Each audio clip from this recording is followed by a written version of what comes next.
We got it. 4th of July weekend lead-in show. Like, subscribe, follow Mr. USA with us here. Let's go. That's my baby. That's my baby. We're going at it at 110%. I just want 5 minutes of happiness, please. Just give me 5 minutes. And they scored. They did it. Left, feet left. What the hell was that? Oh, yeah. What the fuck are you talking about?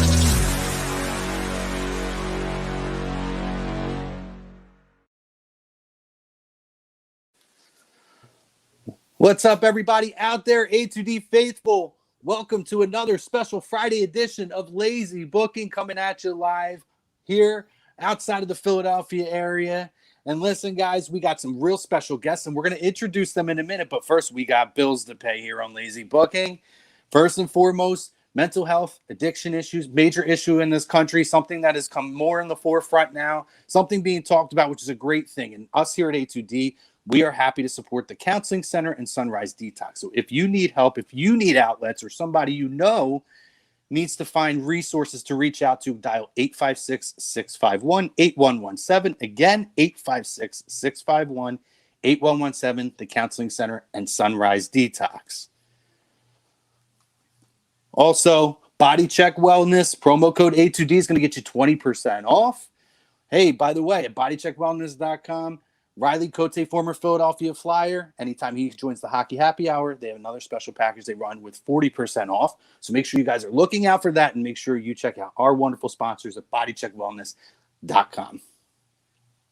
Specialized Physical Therapy, Dr. Paul Vidal, best in the business, Burlington, Cherry Hill, New Jersey, no appointment necessary. Check out the doc, specializedphysicaltherapy.com. And don't forget, guys, we have now exclusive A2D memberships. Hey, you get all of this fun stuff that we have now, but we got other exclusive content for you for $9.99 a month. Perks include appearances on shows, members-only streams, shout-outs, weekly sports picks from the Money Pot Podcast. And for all you betting junkies out there, I'm telling you, those guys are going to win you some money, put some money back in your pockets. You'll make that $9.99 back in one bet in the month. It'll be worth it for you. So make sure you guys are checking it out. At A2, you're going to check out the A2D memberships. Get on it today. So listen, we are very, very happy today. We have two legends joining us, two Hall of Famers joining us. But listen, we would be remiss to have a 4th of July lead-in episode and to not have Mr. USA, Tony Atlas, join us. Tony, we are so happy to have you. Thank you so much for your time today. Well, thank you so very much. I'm sitting here in Charleston, West Virginia, which is probably about an hour and a half to maybe 2 hours from my birthplace, Roanoke, Virginia. So if I'm in West Virginia or Virginia, it feels like I came home. I'm home. I just had some biscuits and gravy, some sausages and egg, maybe with some fried apple. Good mugger. I had a good old time in West Virginia so far. I love it. That sounds perfect. Listen, biscuits and gravy, homemade. My brother-in-law makes amazing homemade biscuits and gravy, and I'll tell you what, man, phenomenal. But we're happy to have you, Tony. We appreciate your time. And hey, by the way, also stay tuned, because after we have a great conversation with Tony, we're going to be joined by Cowboy Bob Orton, another Hall of Famer. But hey, we got to talk to the man right now. Tony, this is your weekend, man. Before we went on the air, you were showing us you are Mr. USA to a T, top to bottom. You got the American flag pants on today. And I wanted you to kind of repeat what you had told us before in the air about, Mr. USA. It's not just about yourself. And I thought that was really, really, really special. So can you kind of talk about that again? The way I feel, I won the Mr. USA bodybuilding championship. And I started off as Mr. USA, the bodybuilder. But then I would go to the match and people started carrying these little American flags. And I walk in the ring about how the USA. So then they realized, Tony, this don't belong to you. I'm not Mr. USA. I'm just like the puppeteer of the USA, because I represent what America is all about. Here's a poor Black kid from the hills of Virginia. The mother came from a single family home, My mother worked from 7 o'clock in the morning to 11 o'clock at night to raise us kids. But because I was raised in the greatest country in the history of the world, the United States of America, I became a WWE Hall of Famer, bodybuilding champion, wrestling champion. Mr. USA is not me. Mr. USA is all of you out there, all of you out there that believe in our country, that believe in the American way, those that stand for the flag and kneel only for God, those that respect our country. Yes, we're going to have differences about which direction we need to go in America, but America is a country where we all one. There's no white America, there's no black America, it's just America. And America has gave opportunity to everybody. And those that do not appreciate America, all I got to do is say to you folks that don't appreciate that flag, that turn your back on the flag. I don't want to get into politics. I watch a young lady that got the opportunity to represent her country in the Olympics this year. The Olympics was canceled last year, so they brought it back this year. And when she turned her back on that flag, I say, if you don't want to represent that flag, you shouldn't have went there.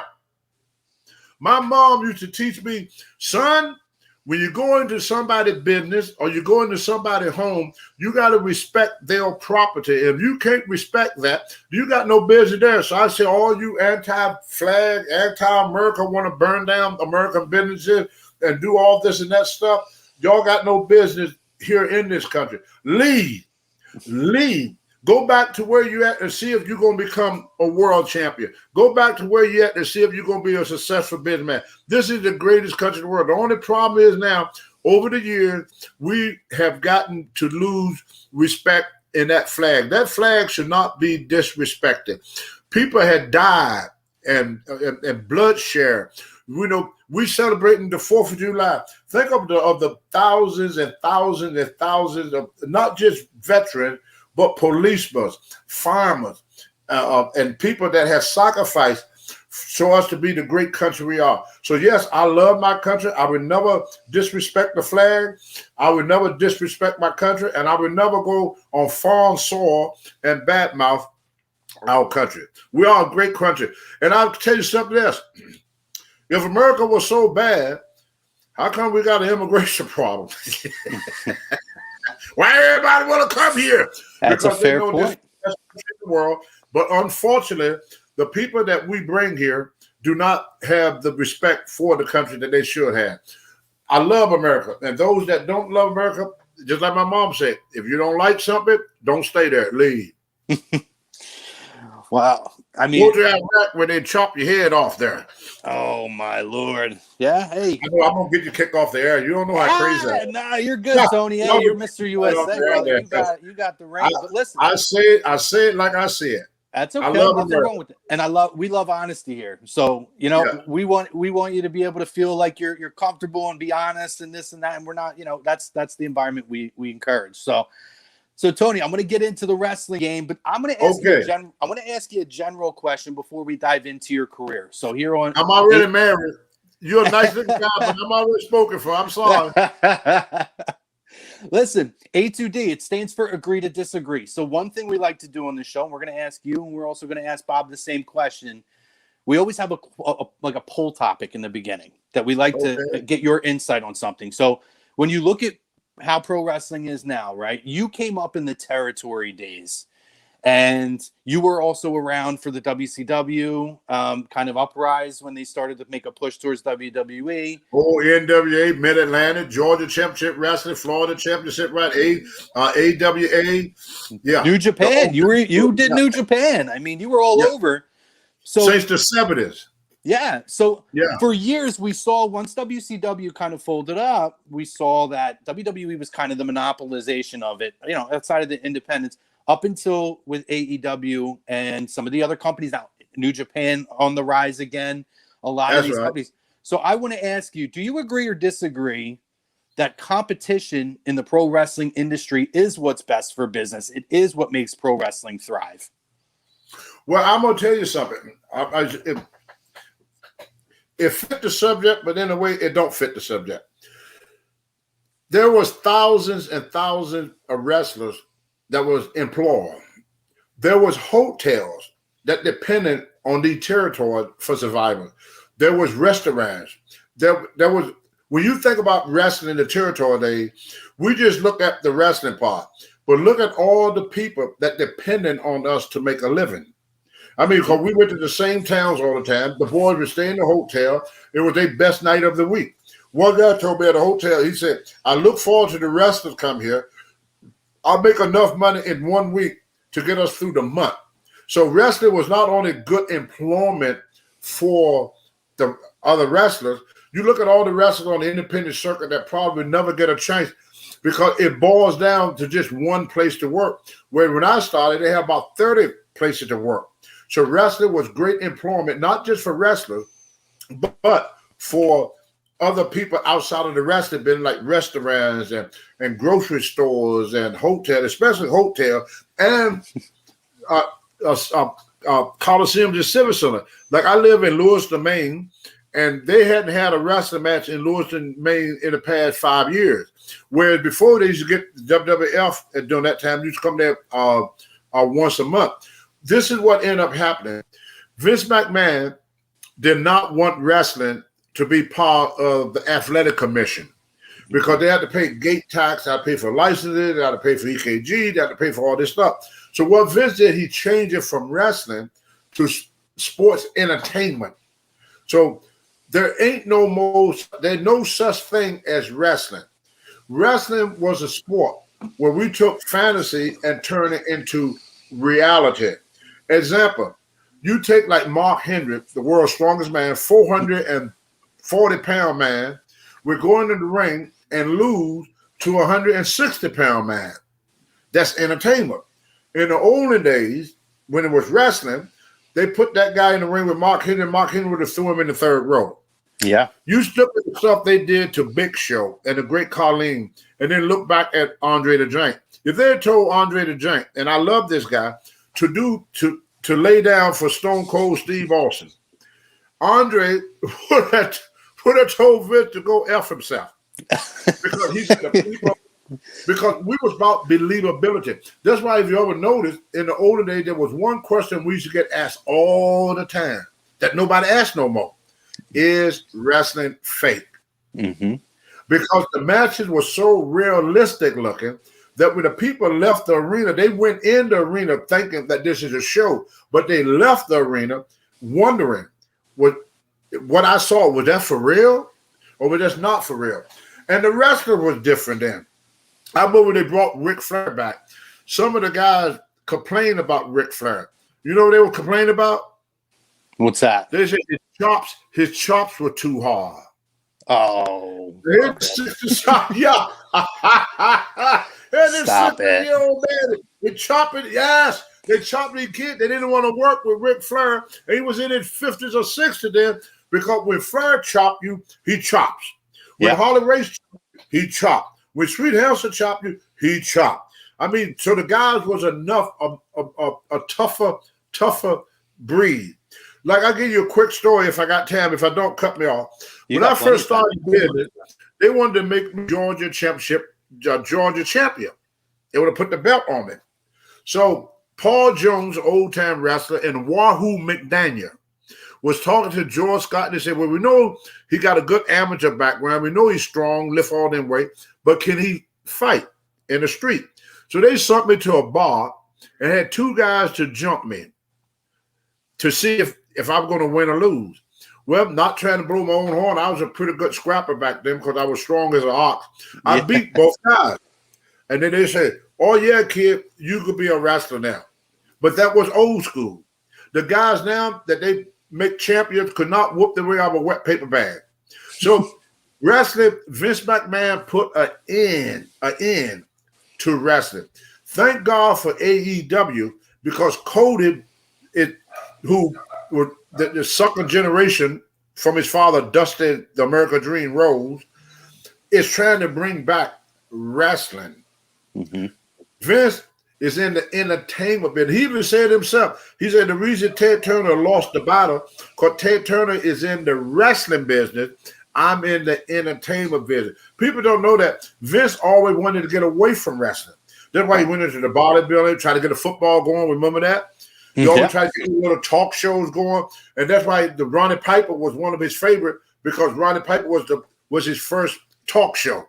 Yeah. And Vince always wanted to use wrestling as a stepping stone to go into something else, but he only know wrestling. So when something else failed, he falls back to wrestling, because that had been the thing that kept him going all the time. But he never really liked running the wrestling business. He wanted so much to be in the entertainment business. That's why when he brought me back, remember the Abraham Washington show? Yes, and I was going to ask about that too. That's right. Yeah. You came back a few times. I mean, we'll get into that, but I know you came back a few times in those kind of late 2000s, early 2010s.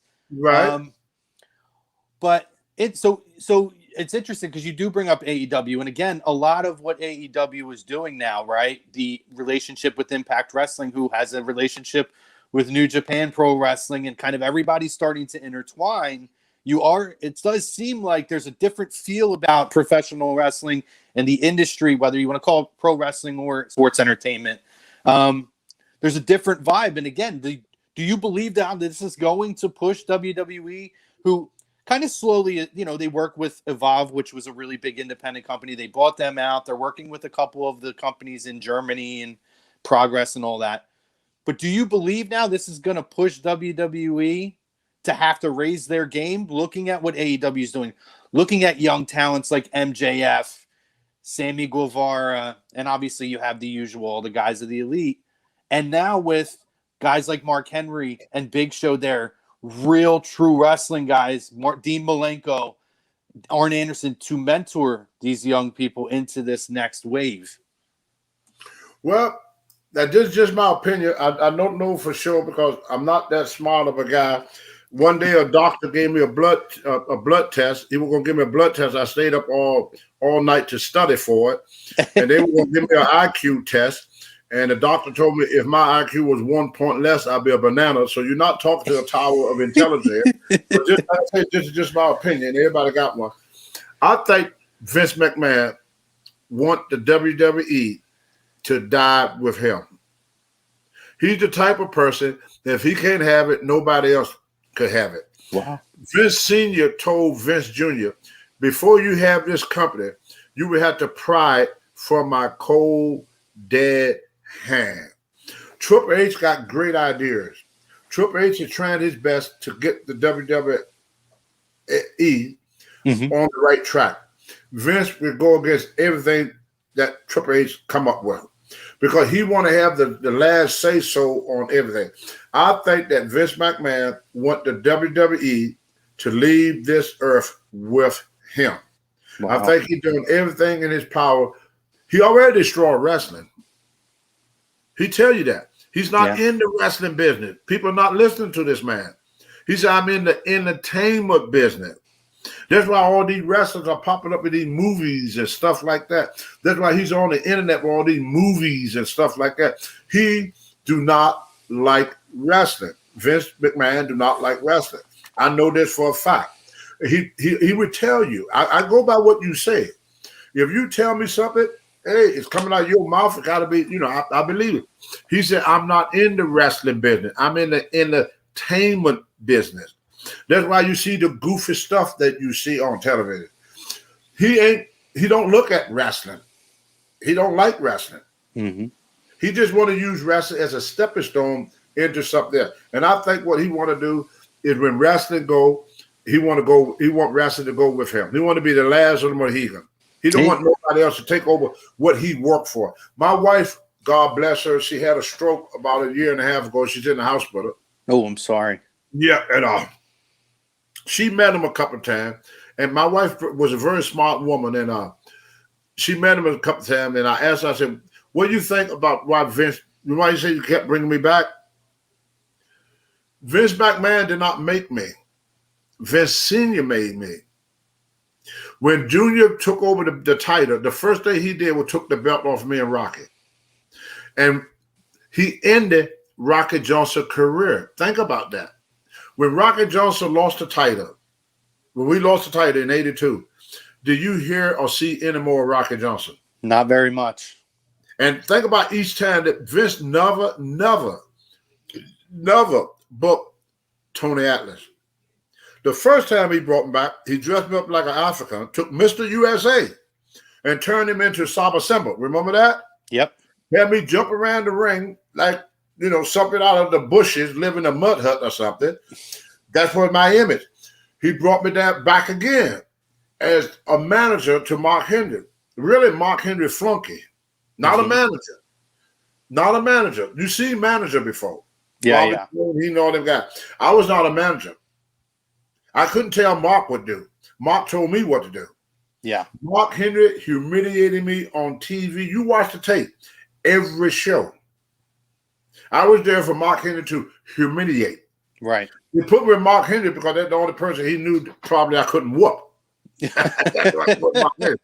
Then, when I ended my career with Vince, this is how I ended my career with Vince. Mr. USA now, bought the third strongest power lifter in the world. I was third in the world bodybuilding championship, AAU Mr. of the Universe, Mr. America, Mr. Universe, Virginia State Wrestling Champion. This is how Mr. USA ended his career with Vince.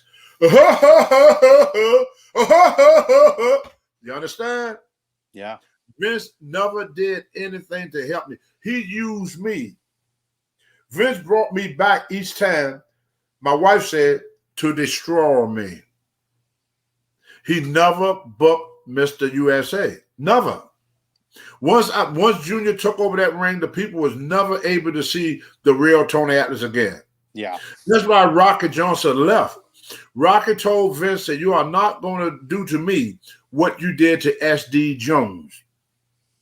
Yep. And so he blackballed Rocky everywhere. But luckily for Rocky, his boy got into the business, but Dwayne was smart enough to get out at the right time before Vince could hurt him. Like I talked to Hulk Hogan, who's a very, very good friend of mine, one of my best friends. He told me one time, every movie, every commercial Hogan did, Vince had nothing to do with it. No. You didn't know that, did you? I'm sure that probably went right up Vince's backside, too. That's right. Hogan booked himself. So Hogan knew that the only way to be successful with Vince McMahon is to show Vince you don't need him. You see what I'm saying? I'm sure Vince not getting his cut was a big issue there, too. One of the biggest mistakes that I ever made in this business, Ole Anderson was the booker at the time in WCW. He wanted me to come down and work a program with Ric Flair. Mm-hmm. And I did, and I went with Vince to do Saba Simba. Mm-hmm. As soon as Ole lost his job, I lost my job. They put Junkyard Dog in my place, but Junkyard Dog was all strung out on crack cocaine, so the program didn't work with JYD. Yeah. That cost Ole his job too. So I feel responsible for Ole losing his job because if I had went, the program would have worked. But he put JYD in the place of me to work this angle with Ric Flair. Then Vince brought me in to do con me into thinking that if I came back to him, then everything gonna be okay. He did the same thing to me the second time of the first time when Vern Gagne in AWA took me, teamed me up with Jumping Jim Bronzell, and me and Jim Bronzell at the Showboat, we beat Animal and Hawk, the War Warrior, for the tag team championship. And then once I got that championship on my belt, that when Vince called me back in '86 to job me out. And I always trusted Vince that's Bourbon and Hatchet, everything is okay, we're going to take care of you, blah, blah, blah, blah. I trust him, I went back. I listened to the Ultimate Warrior story. He fell for the same crap. That's why he was so angry at the end that he wasted his whole career running back and forth to Vince. Once you get heat with Vince, if he bring you back, it's not to help you. Mm-hmm. It's to help him. Well, he wanted to destroy you. See? Yeah. Now, Tony Atlas, for some reason, I believe in God. I'm a Christian. Every time Vince tried to do something, God would step in. The first time Vince tried to get rid of me and just sweep me under the rug, a guy came with a camera. And he said he wanted to tape something. The guy worked for MTV. and I did a program. You can look it up. Remember, China was on it. True Life. Was on it. That's right. True Life. I'm a pro wrestler. I have that on Life. VHS somewhere. I have that. True Life. I'm a pro wrestler. That's right. Yep. And that popped up on MTV. Vince said, I thought this guy was gone.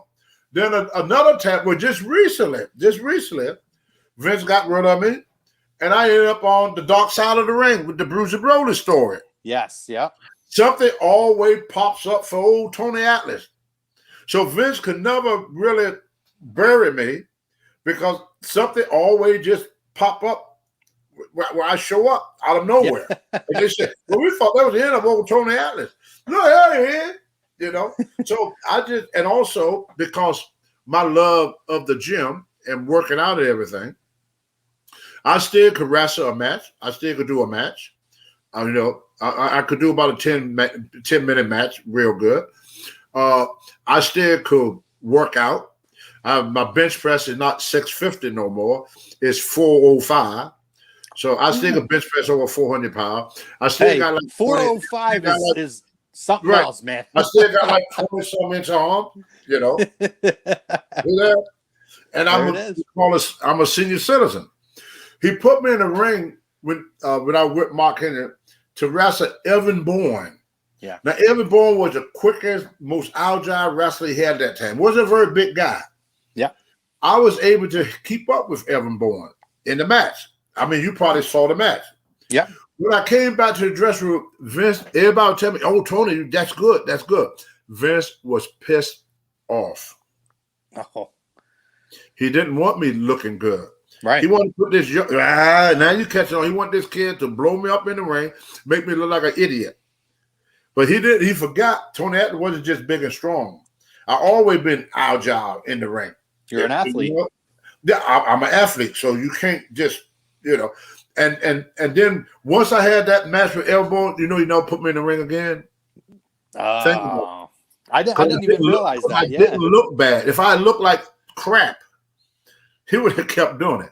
Oh yeah, you'd have been the guy that you would throw into, take the bumps and make. Yeah, that's right. Yeah. So Vince never really promoted Tony Atlas. I'm the product of, and if you notice, he got rid of all of the people that were developed by Vince Sr. Captain Lou Albano, all them guys, Don Morocco, Jimmy Slooker. Vince never used any of them guys because to him, that's his father's group. He brought in his own group. And that's pretty much how, I don't have no hard feeling towards Vince because like I said, I met this beautiful woman that had a brain. I didn't have one. I was all bronze and no brains. I got to admit it, because if I was smart, I'd been a billionaire with the money I made. And this woman taught me how to save money and invest money. So she put me in school, got me to get my certification as a physical therapist and a personal trainer. And I've been making a living without Vince McMahon. I don't need him anymore. I'm happy to be away from him. If he called me, yes, I would go back. I'd be an idiot, not for Vince's sake. I would go back for the fans' sake. The fans would love to see somebody that was been in this business for so long to just go out there, regardless of what they do. And now he got rid of Saba Simba because I made the gimmick work. Yep. As soon as Vince saw them little kids jumping around doing the Saba Simba dance, it was over with. Then even with the laugh. Now you think about it. I dominate the Abraham Washington show. People were watching that show just for the laugh. I go places now, people say, Tony, do the laugh for me. You know what's funny, Tony? You got mentioned over. that. And that's when Vince got rid of it, when the people started liking it. It's funny you mentioned that because I forgot about the Abraham Washington show. And then last night, I had a buddy who messaged me about it because I told him I was going to be talking to you today. And he said, are you going to ask about it? And I said, I feel like I've heard of this, but I couldn't remember it. And then he sent me a clip. And the only reason I remembered it was your opening introduction. I think it was at that time you had done the clip I watched was Shane Helms and the fat guy in the diaper. It was the pirate, and whoever the pirate was, and yes, they came out and your introduction and your laugh, and then you made like a comment like out of nowhere as Abraham's talking to, I think it was Paul Burchill or whatever. That's right. And you just randomly say, and Katie Lee, you look beautiful today, and you start the laugh, and I was like, oh, I remember this from your laugh and from your introduction. I would have literally forgot about it when I watched it. I was like, oh man, and you're right. That is what made that memorable. Otherwise, that was just another experimental lost segment, that gets lost in the wind. You made that something. But the laugh got over. It did. The people liked the laugh. See, he wanted me to do the laugh because he thought they were going to make me look idiotic. Yep. But the people liked it. And once he found out the people liked it, what do you think he did? Got rid of it. Yeah. But he wasn't doing it to help me. He was doing it. My wife told me when she first met him. When you first met him, she said, he's out to destroy you. Yeah. He wanted to destroy everything that his father built. See, his father was the WWF. Yep. Worldwide Wrestling Federation. Yep. And Vince took out the Y, which got him in trouble because now he's in competition with the World Wildlife Federation. Yep. That's why they had to change it to WWE. They went to court trying to get it, but the World Wildlife Federation won because they had that signal long before Vince did it. Yep. But if you look back, like me and Rocky Johnson was never WWF champion. We was WWF champion. Bob Backlund was WWF champion. Hulk Hogan was the first WWF champion. The WWF didn't start until the late 80s. Yeah. Yeah, people forget that part. Yeah. So I want to ask you about Rocky Johnson. So, despite all that, the one big thing that I think was a major contribution, obviously, to the wrestling industry, you and Rocky are the first African-American tag team champions. No, I was the first. No, Rocky was not African-American. Oh, I'm sorry. So just you guys were the first black tag team champions. You know why Rocky was not African-American? Why's that? He's Canadian. That's right. You're right. I'm the only African-American world champion. He was Canadian. So you guys are the absolutely right. Yeah. So you guys are the first black tag team champions, which is such a long overdue, but such a huge moment in the industry. Can you talk about what that time was like for you guys? Because I have to imagine, at least while that was going on, in that moment where you guys win the titles, it's a huge moment. If you watch the clip back, it's a special moment. It's one of those kind of goosebumps moments when you watch it to this day. Can you talk about what that was like and what it was like to team with Rocky at that time? Horrible. What? Really? We only team up 3 times in 8 months. What?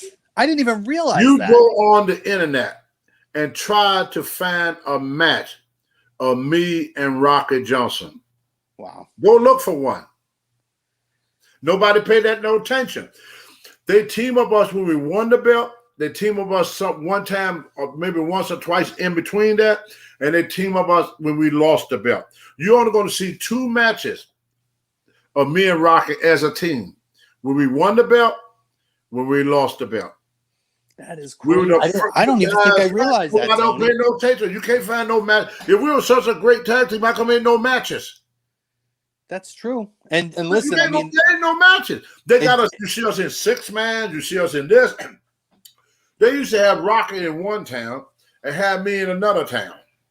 Wow. Now, Rocky problem with Vince was this, and it's not about.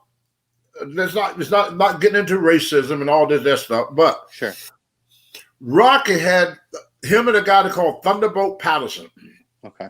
They had this problem, and I got it later.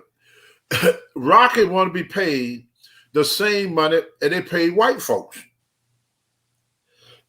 That was his problem. You ask any wrestler, everybody would say Rocky want to be white. You must hear that by a lot of wrestlers. Mm-hmm. Rocky don't want to be everything but black.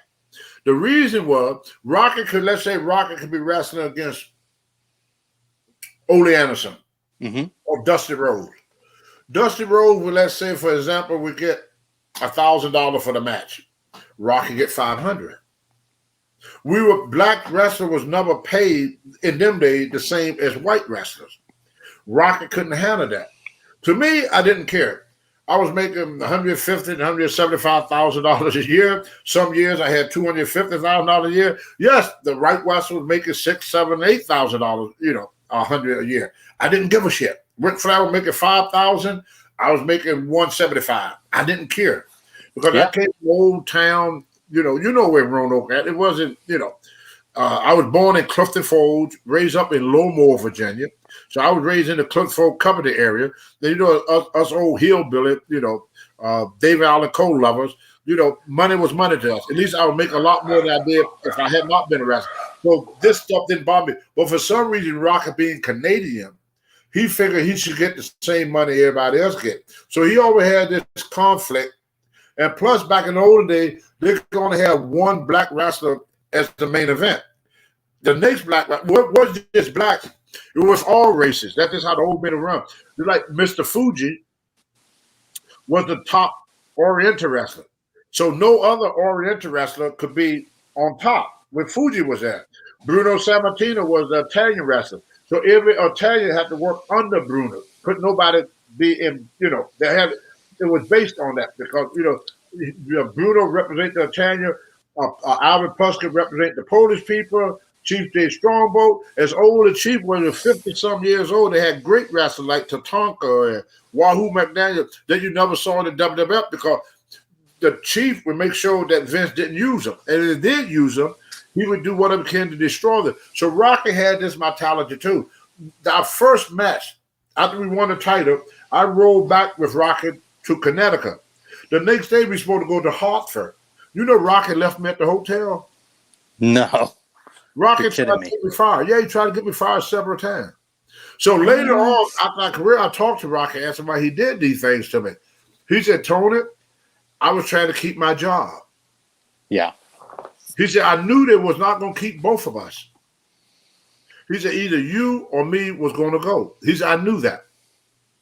Like you go to every territory, like think about the WWF, and they only have one Indian. And Tatanka only got his break. Only reason Tatanka made it there was Chief had retired. Mr. Fuji did everything in his power to get rid of Toru Tanaka. Yep.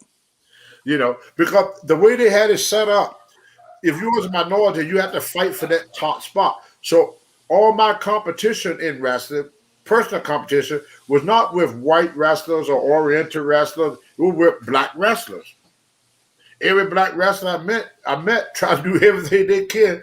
Push the past Watley told me. He said, as soon as you came in the territory, Tony, he said, I knew my job was over. See, the only person could take my place was another black wrestler.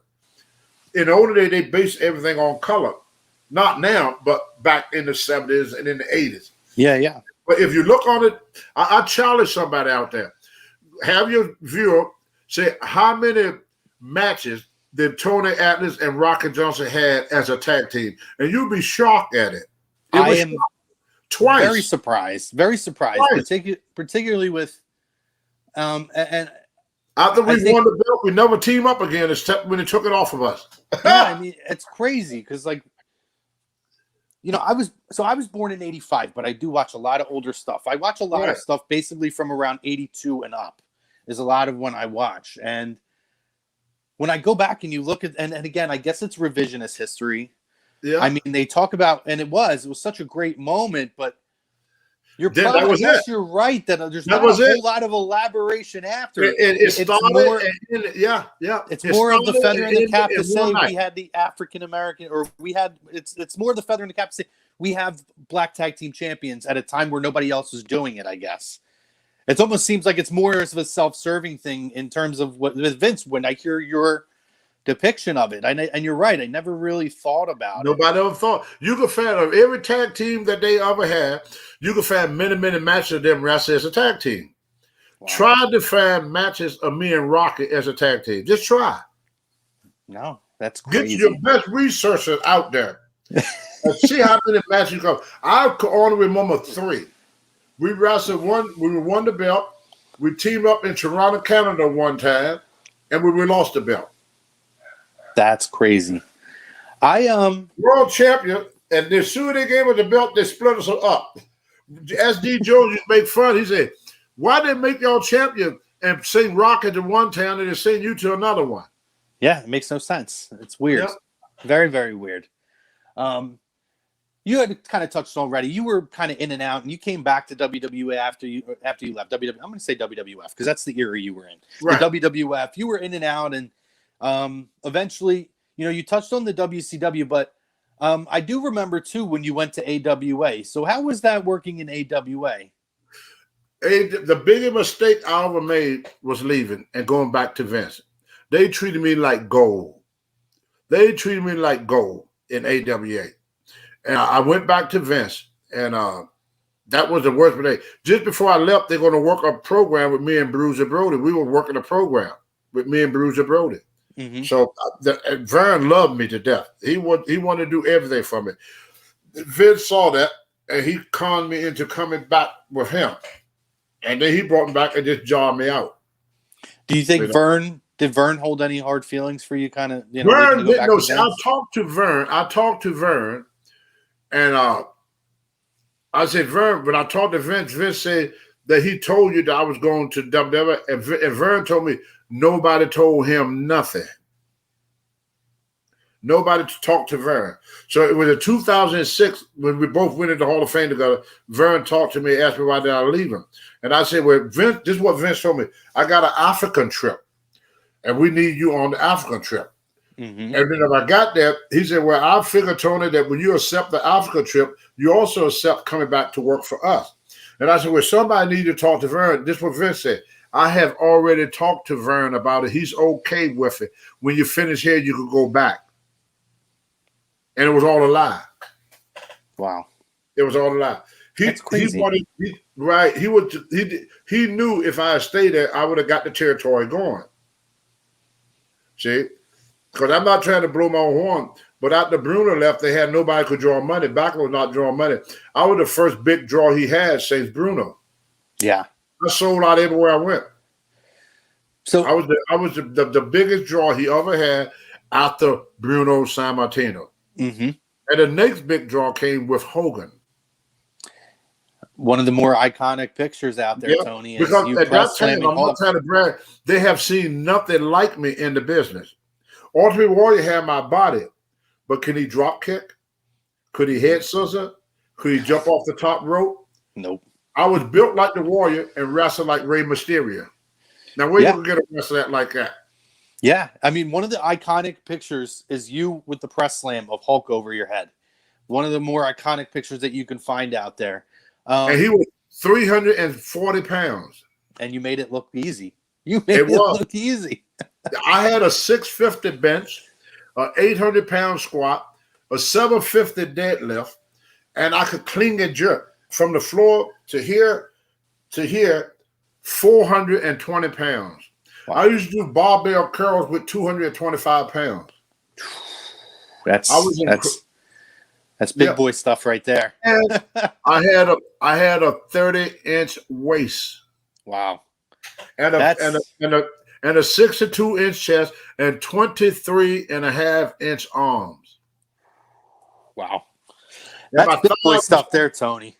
Yeah, my thighs was only 30 inches around. That's why my leg looked so skinny, because my thigh was only 7 inches bigger than my bicep. My upper body was so big they made my legs look small. Yeah, because I was going to say you don't look like someone that skipped leg day. That's for sure. No, I was 286 pounds with a 4% body fat. Wow. But I was on the juice too. I got to admit it. Yeah. But I never did injectables. Okay. I did what they call Dianaballs. Okay. But I did it under doctor prescription. And this for all you steroid users out there, this may save your life for what I'm going to say. Let's say I take steroids for 1 month. Okay?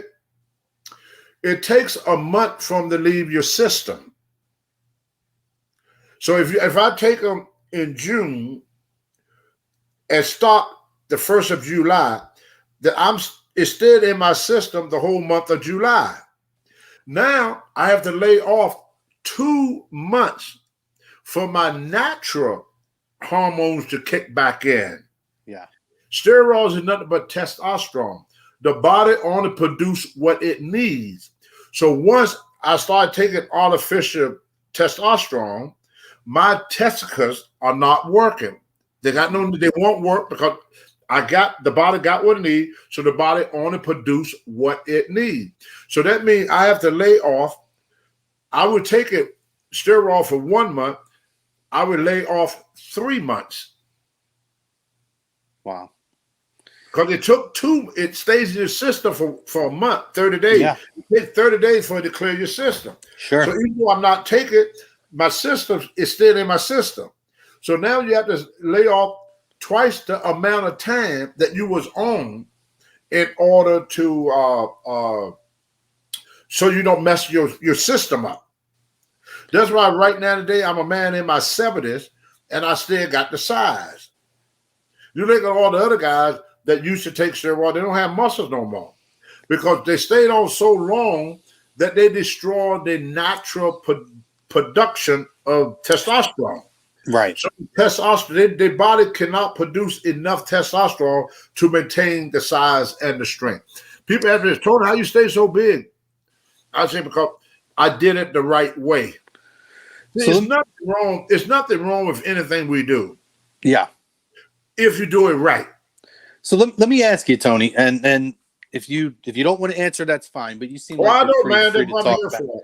I ain't gonna live. Yeah. You know, we've had Major League Baseball players on our network who have been very willing to talk about because the steroid era in baseball was so prolific. Guys like Lenny Dykstra have been on here who have been very honest. So what I'd like to ask is, you're a person who was around during that time where they talk about there's almost like I don't say a pressure in the culture, but it was very prolific. Did you ever feel pressured that you had to do that to keep your spot, to maintain a certain level, to be able to keep up with everybody? Or was it just something that maybe you made the decision for your own personal reasons, whether it's to maintain your physique, to feel better about, yourself, to recover? Was it something you felt pressured by the industry or by your boss? Or is it something that you decided to do it for your own reasons? Let me give you some examples, and then you can feed off it. Tito Santana was at Georgia Championship Wrestling. At that time, all the boys was on drugs, cocaine, pot, or some type of stimulant. No, it wasn't. Cocaine wasn't around then. It was pot, and the pills. Black beauties, black beauties and yellow jackets. There were little pills guys would take. I never messed with it. Yeah. And Jim Barnett, who was the promoter at that time of Georgia Championship Wrestling, went to Tito Santana and said, Tito, why don't you do some drugs so you go in the ring and go crazy like Dick Slater? I hear that. And where do you think I got my steroids at? Where do you think I got it at? From your promoter. I got it in Allentown, Pennsylvania. Oh. The doctor was there, and he gave all the boys their stuff right there in the dressing room. We didn't go out to get steroids. They had a doctor that would bring it to you. Get the TV. You can get your speed. You can get your cocaine. You can get your pot. You can get your steroid. All that was at TV in Allentown, Pennsylvania, where we do TV taping. Wow. The doctor would stand there, and guy would go up and give him money. I think he got in trouble for that with Hogan, did he? That doctor? Yeah.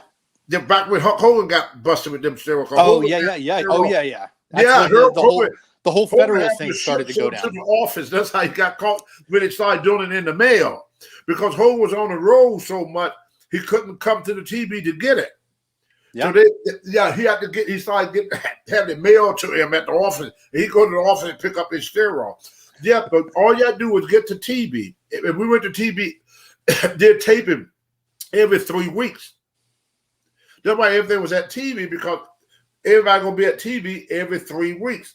So I used to get what they call the anaballs. They were little blue pills. Mm-hmm. And I go there and I get my D-balls, and that's how we did it. Wow. But I knew for earlier stuff in the bodybuilding career is the proper way of doing it. And I only did the steroid when there was a competition. Like what I do at the beginning of the like a cycle. You did right. cycles at certain times. Yeah, I cycle. You know, at a certain time I'm on, and I knew when to get off and when to get off. So at the beginning of the year, I would take the steroid and I go into a powerlifting contest. I always did powerlift. When summer started coming, when spring hit, I go to a bodybuilding competition. You see, and that's how I did it. So I only did steroid maybe 3 months out of a year. 3 months out of a year, I did it. And that's why I'm still here today. That's why I still got muscles. I measured my arms the other day. They was 21. 20. Right now today. Yeah, and I'm 77 years old. I might be lucky, Tony, if I'm 7 or 8 over here. Yeah, and I pushed an 80. See? And almost 80 years old, and I could bench press 400 pounds. Because I did it. I didn't destroy my natural production of testosterone. Yeah. Whereas other guys did. And they can't, and once you get it off of it, the body produced very, very little. So that's when they started losing all the weight. Like, I'm not trying to knock them. Have you seen Alvin Puskett lately? I did. Puskett weighed about 120 pounds. Yep. He went from 260. Very, very small. He went from 260 to 120. Because he never laid off. That's where guys run into trouble at. They're afraid if they get off, they're going to lose everything. Right. Here at our city, the first guy to bench press 700 pounds weighs about 150 pounds now. It's crazy. Because that's wild. If you abuse anything, see, there's nothing wrong in anything somebody do if you do things the proper way. Mm-hmm. But if you want to abuse things or take advantage of something, in the long run, you're going to lose. And I'm glad that I did it the right way. I did use them. I'm not going to say I didn't use them. Now, the only problem I have in the drug world was cocaine. I had a 4% body fat. So let's say I do some cocaine on Monday. Mm-hmm. I ain't no good until Thursday. Wow. I had a 4% body fat. So I would get severe. I would get so dehydrated. It took me 2 days to recover. Then I would say, I'm never going to do it again. I'm never going to do it again. And I was missing shows. I seen guys sit there all night snorting cocaine, Hercules Hernandez, all them guys snorting all this cocaine and get up the next day and then like nothing. That's crazy. Because they have body fat to absorb things. You understand what I'm saying? Yep. I have paper thin skin. So I wake up the next morning, I had my quadricep would lock up on me. I can't even make it to the bathroom. I laid in bed one day and pissed all over myself. I couldn't make it to the bathroom. My legs were cramped up on me. Then SG said, Tony, why you let them, listen to this, why you let them give you that stuff? I never paid a quarter for drugs. Never paid for them. They was always giving it to me. And what I found out later, they knew that I was not going to make the show the next day. They knew they were going to piss Vince off. Mm-hmm. So I thought they were being my friend by giving me free dope. No. No. They knew they were going to mess me up. That's crazy. That's crazy. But hey, I don't hold it against none of them guys. I'm not blaming them. I was a full-grown man. I knew the first time it happened to me, I knew that certain things that I just can't do. I can't do cocaine. I can smoke weed. I can drink. I can't drink whiskey. Mm-hmm. I drink whiskey. I'm sick as a dog the next day. I can do a whole 6-pack of beer, wake up the next morning, feel great. Yep. I can smoke a joint and go in the gym and work out. I drink some Jack Daniels or something. I puke my guts out. I get diarrhea. There's certain things you're right that don't affect your body. Everybody can't do anything. Yeah, what is good? Yeah. I'm as Irish as they come, right? They say whiskey. Everybody who's Irish loves whiskey. I am not a person that loves whiskey. You Irish? Feel good? I am. You can't see my beard's red, but my dad would not like you. I am. I would hope you could then maybe change that then and be like, hey, he's not a bad guy. But he passed away now. He would not like you. I'm gonna tell you something about me you probably didn't know. My dad is Scottish. I'm Scottish as well. Oh, well, he would like you. I'm a McDuffie. Are you? McDuffie. Very nice. Very, very nice. Yeah, you got to read. Yeah. You got to read my book. Yep, yeah. My grandfather was full-blooded Scottish. My dad was half Scottish, half black. My mother is part black and part Cherokee. Mm-hmm. That's where I get the brown skin from. And your book, it's Atlas Too Much Too Soon, right? That's right. As you can read about it. Now I got a quiz for you that will be strange. Okay. My mother's last name is James. My father's last name is McDuffie. Mm-hmm. My last name is White. James McDuffie White. So James is my mother's last name. That's my mother's last name is James. Yeah. My father's last name is McDuffie. My last name is White. So where did you get the last name White from? I was born by midwives. When I was born, there was no black house splitters. So all the baby was born by an old name midwife. Yeah, yeah. Most of them was uneducated. And they would write down the baby, what time was born. They write it down. Then they would take it to the house splitter. And then they would get the birth certificate. That's crazy. And so what they ended up my birth certificate, I had to live with it. There were no computers, none of this stuff. Everything was written down on a piece of paper. So if this nigga put the wrong name down, that's the name I end up with. That is crazy. I never knew that. I'm sure up in West Virginia, you talk to a whole lot of older people. They would tell you about midwives and all this stuff, outhouses, plying with a mule. I know. It's funny too. Is I think there's like some show on something called The Midwife. My family. That's right. That's right. I haven't seen it, but I know it's. I've seen like 2 episodes, but I know it's a big thing. So if anybody wants to know, everybody didn't go to the hospital back there. There was no insurance for people back there. There was no Medicare, all this. Insurance they got now, they didn't have it. We even have doctors that would come around your house. Yeah. When you have somebody in the neighborhood when you got sick, we brew up something and tell you to drink it. You understand? Well, go see Miss Keisha. She know how to eat. She know how to heal that. So we go to Miss Keisha's house. She go out in the bushes there, get some roots and some stuff, boiling in a pot, stir it up. Drink this, boy. It's doing good. Everything was home remedy, Yeah. Very few people didn't even trust the house splitter when I was young. I believe it. They what do you call them? Sawbones. These old sawbones, They didn't even trust the doctors. In the hills where I'm from, up around Clifton Forge and Covington. You ever been to Covington, Clifton Forge area? I have not. The Allegheny Mountains, no, they didn't trust no doctors. They didn't trust the federal government, and they didn't trust doctors. And they hated their own lawyers. world. And it was a whole new world, and they hated lawyers. Wow. They said these lawyers are going to destroy all America. but people, they all, it wasn't like it is now where you got all these different insurance and hospitals and clinics. All that stuff popped up in like the 70s and 80s, all the stuff that we enjoy today. We didn't have that stuff in the 50s and the 60s. It wasn't around. So we're running short on time now, but I wanted to ask you about this. I told you I was married. You keep trying to make it. Hey, I want to hang out. And let me ask you one question. I do want to go out with you and grab a beer. Hey, I know we short on time. I got to ask you one question, then I stop. Sure. You ever hear the old saying, tall, dark, and handsome? You ever hear that? Sure. I got one. I know I got one. I'm sorry. Go ahead, buddy. No, you're good. You're good. And I tell you what, I want to hang out. I want to hang out with you sometime and have a beer. You would go nuts.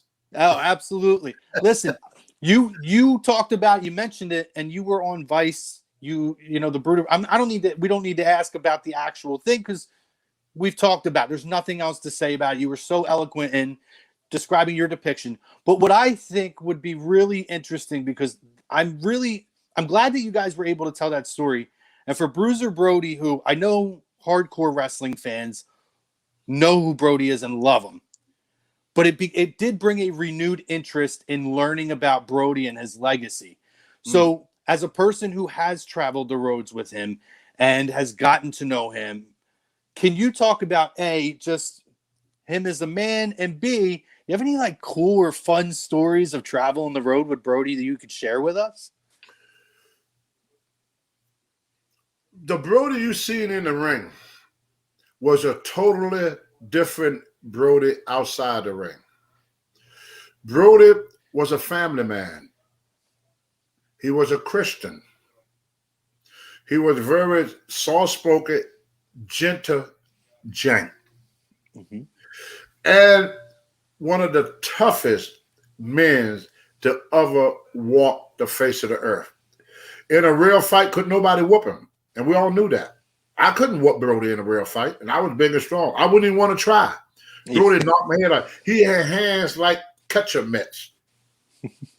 Brody, when he got stabbed, he was in his 40s. Yeah. He had a son that he adored so much. He had a wife that he adored so much. What Brody's idea was, Gorilla Monsoon died. Brody wanted to buy his shares in Puerto Rico.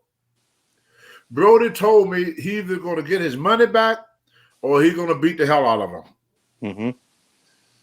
They murdered him to keep his money, you know. Then they try to cover it up. Brody died holding his picture of his son in his hand. Because you know I do artwork. Brody wanted me to draw a picture of his son for him. And as the guy was stabbing him, he was holding on to the picture. Wow. The nicest person you ever want to meet in your life. The worst person you ever want to fight. Mm-hmm. But as far as friends hanging out with, you could not find a better person than Brody. He would do anything for you. Anything. When I went to Japan, he took care of me like gold. When I was in AWA, he took care of me like gold. He always was there for me. Unfortunately, when Brody died, there was nobody there for him. And that's a shame. I tried to be, but I couldn't stop what happened from happening. I took him to the hospital. I sat with him at the hospital. And this is something I don't know if I mentioned on the dark side of the ring or not. But when I regret right now they leaving at the hospital. I should have stayed all night. I stayed about 2 hours at the hospital. Then I was asked to leave because I was punching holes in the wall.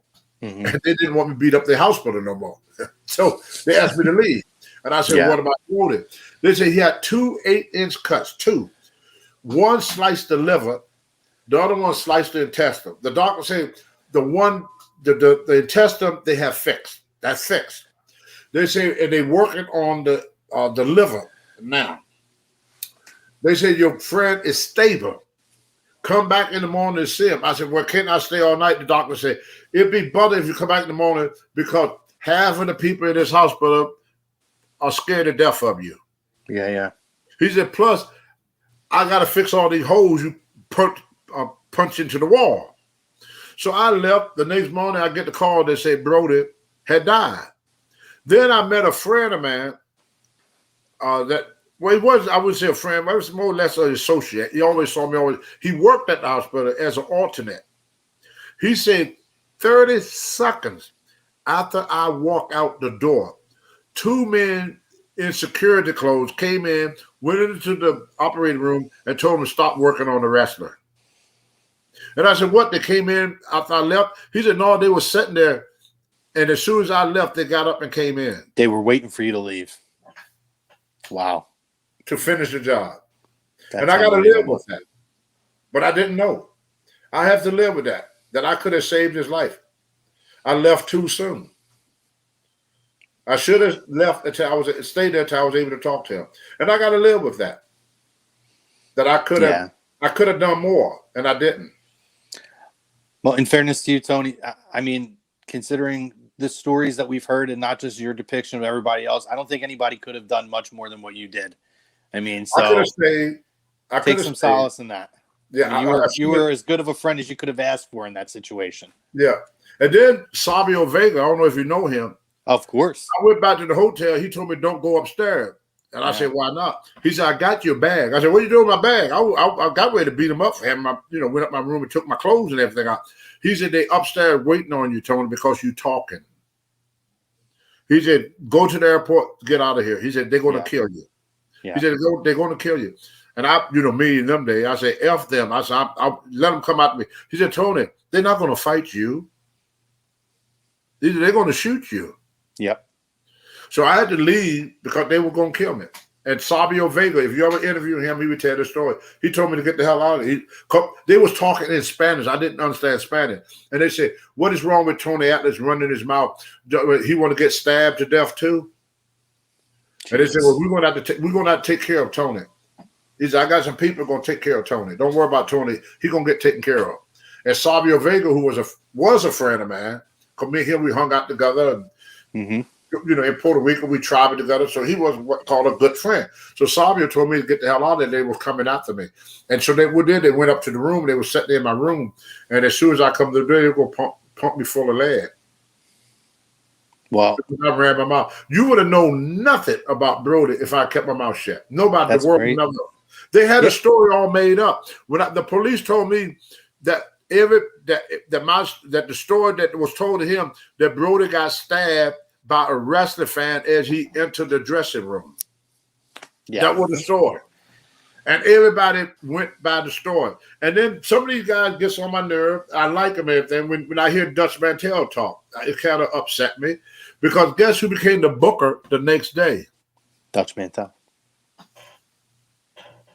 lot of people benefited from that, unfortunately. That's what's messed up about it. Because they kept their mouth shut.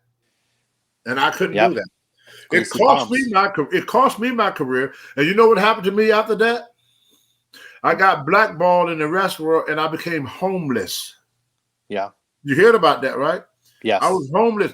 I was homeless for a year and a half. Wouldn't no promoter touch me because I got involved in that. You talked a lot about that on the True Life documentary. And then you met this woman from Germany, and a woman from Germany, first white woman I ever laid with, saw me in a city park and took me home. Wow. And then and that was 8 months before Saba Simba. Yeah. 8 months before Saba Simba, I used to hide at 9:30 at night. I would go to McDonald's. I would get in the dumpster. And what people don't know, at the end of the day, all the burgers they don't sell, you know what they do with them? They throw them away. So I would hide in the dumpster. And then when them burgers come in, I catch them and put them in the bag. And then I take them. And then all the other homeless people say, Tony, where you get all these hamburgers? I was a hero of the street because I knew somebody, but I ate out of dumpsters. I didn't shower or took a bath or brushed my teeth for a year and a half. And finally, one cold January morning, was 22 below zero. I have gave up. I was ready just to leave the earth. I didn't eat for about 3 or 4 days. I tried to starve myself to death. I sliced my wrist trying to kill myself. Police came and saved my life. Then I went back to the park. I wouldn't eat, wouldn't drink, do nothing. I just woke. I said, I'm gonna just I'm gonna die. I'm gonna just let myself die. I have gave up on life. I didn't want to live no more. I lost everything. Going from being world champion, making $250,000 a year, to eating out of a dumpster and having people to laugh at me, humiliate me, because everybody knew who I was. Yeah. They knew who I was. I went from 286 pounds down to 190 pounds. This woman came along and said, Tony, well, not Tony, I'm sorry.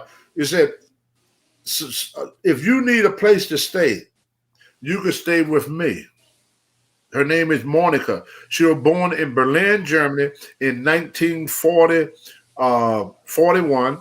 She became a U.S. citizen in the 60s. She came here to America. She left Germany.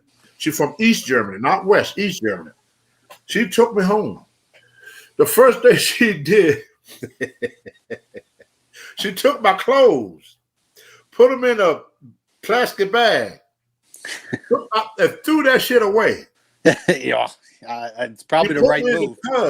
She put me in the tub and so I could bathe. Then she go to give me a comb to comb my hair. Bugs came out of my head. Bugs. So she said, I got to cut your hair. So she shaved my head. I had sores. Right here, I had magnets was eating away at my scalp. So all of this, you can almost see my scalp. And she got so scared, she called the doctor. The ambulance came, took me to the hospital. They gave me this cream and shots and all this and that stuff. And then the man said, where did you get him from? She said, he was sleeping in the park. She said, you don't know him? The doctor said, you don't know who he is? The doctor, she said, no, he just somebody need help. So she took blankets and made a bed for me on her kitchen floor. So I slept on her kitchen floor for a while. And then I tried to do my best to help her out and everything because she was taking care of me. Then all of a sudden, we ain't been intimate yet because she just don't do that. She ain't that type of woman. Yeah. So then I was walking down the street and this policeman bumped into me and he said, do you know a Vince McMahon? I go, yeah. He said, well, Mario Savoni called the office to give you the message that Vince is looking for me. And he left me both numbers, Mario number and Vince's number. I said, well, we don't have a phone. He said, well, that's okay. He said, I take it to my house to him. There's a policeman now. So support our local policeman. Screw that defund the police crap. He took me to his house and said, look, anytime you need to use the phone, here's my car. You just come out of the station. You can use my phone at my house. He took me to his house where his wife and family was to use his phone to talk to Vince. Then Vince called me, told me he got this idea. I went back and he made me Saba Simba. So 8 months before Saba Simba, I was in a dumpster eating a throwaway food. 8 months before that. And nobody knew. That's why I remember Saba Simba, the first time I saw him with the bald head. Yeah, yeah. That's crazy. And listen, I mean, but you're getting back to America. Now, that's what a great country it is. You could go from poverty in the hills, in the Allegheny Mountain, to success, to homelessness in Maine, to the Hall of Fame. Absolutely. America. You are America. Only in what, America, brother, can that happen to a person. Tony, I didn't get just one chance. I didn't get just one chance. I got 2, 3, 4 chances. If I was in any other country, I would have never made it back for another situation. Nope. Poverty as a child, to wrestling, to homelessness, to the Hall of Fame, to your show. Absolutely. And I'll tell you what, Tony, you are USA. And listen, I'm not blowing smoke up your rear end when I say this, Tony. When you look at your story and everything like you just kind of went through, right? When you talk about going from poverty, all the different adversity that you face, your ways of being able to create your own opportunities, it's an inspiration. We were so fortunate to have you on today, Tony. And this was a great conversation. I can't wait. I gotta correct you there. Because I'm about to tell you this, and always remember this. My success in life, I owe to thousands and thousands of people. My success. Mm-hmm. My failure, I owe to just one person, me. Mm-hmm. For I am the captain of my own ship. Mm-hmm. My success only go to credit God and America. Mm-hmm. America is a land of opportunity. If we take advantage of it, and if you work hard and do what you're supposed to do, you will make it in America. Most people rather sit around and bitch and complain about what's going on. My wife taught me this. Never worry about your problems, only the solutions. And in America, there are solutions. We just got to be willing to do that. But don't blame others for decisions you made. Mm-hmm. I made the decision to do cocaine. I made the decision to do things that would hurt my career. And my wife saved my life. Even Vince saved my life when he gave me the chance of being Saba Simba again. That was a lifesaver. That policeman saved my life when he brought me the phone. See? So all during that story, if you look at it, there was always somebody there helping Tony Atlas. So Tony, I could only take credit for my failure. I cannot take credit for any success that I had in life. I got to give that credit to my country and the American citizens.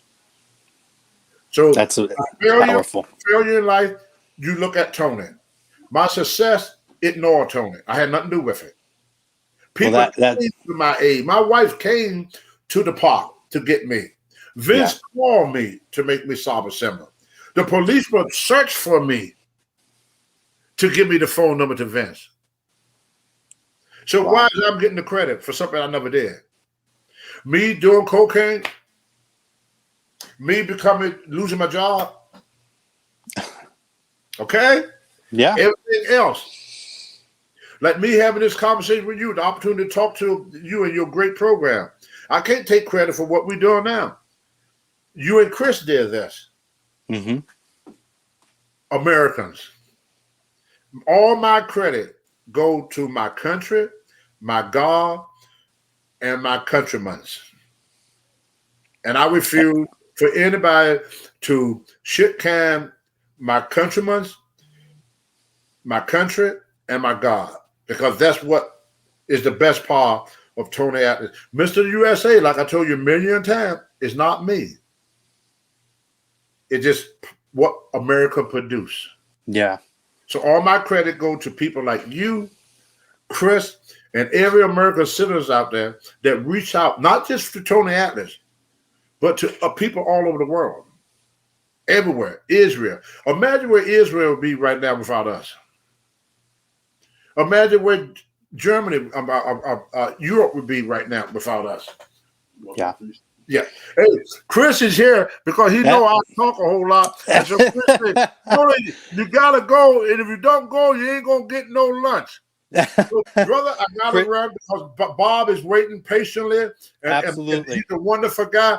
And you know, I'll tell you this too, you don't know. Guess who trained Bruiser Brody? Who's that? Bob Orton Jr. There we go. I can't wait to talk about that. Thank you so much. I gotta go. Happy 4th of July to you. Man. Yeah. Happy 4th of July. Thank you for your time. Thank you. Stand for the flag, kneel to God. Thank you, Tony. Take care, my friend. Enjoy your holiday. Thank you, sir. Thank you. All right. That was Mr. USA, Tony Atlas. And we're going to have Bob Orton Jr., Cowboy Bob Orton, joining us. Really, really excited to talk to him very, very shortly as they do a switch out there.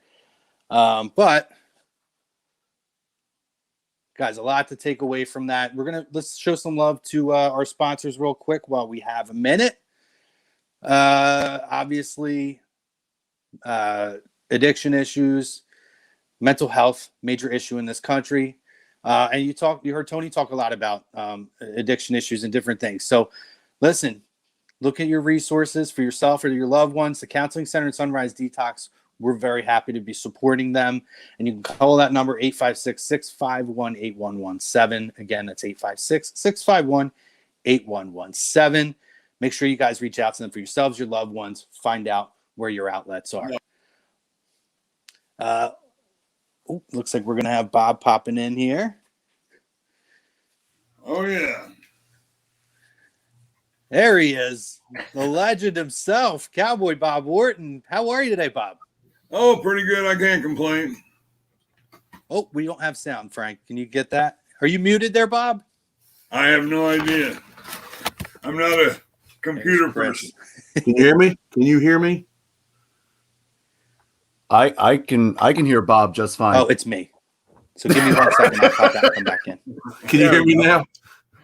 All right. So I can hear you. So what's going to happen is Chrome's going to hop back in. It's he's having a little bit of a computer issue. He'll jump in about 20, 30 seconds. So he'll be appearing just shortly.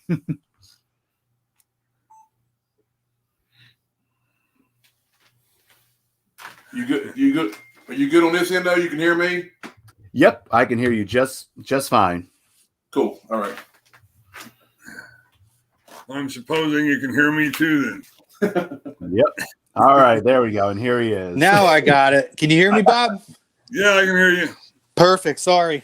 Every now and then on this thing we use to produce it, sometimes the sound goes weird if you kind of pop in and out. So anyway, we are very, very happy to welcome the legendary Hall of Famer, Cowboy Bob Orton, to Lazy Booking on A2D Radio. Bob, how are you today? I'm doing great. Thank you. Thank you. We appreciate the time. And we're looking forward to talking to you, Bob, about a lot of things. We want to talk about your career, some of the real highlights. And we want to talk also, we're going to talk to you obviously about your son as well, because I mean, what a career he's putting together as a third generation superstar. But first and foremost, Bob, one of the things we like to do here, and we did talk to Tony about this, and I'd like to ask you about it as well. Sure. A2D stands for agree to disagree.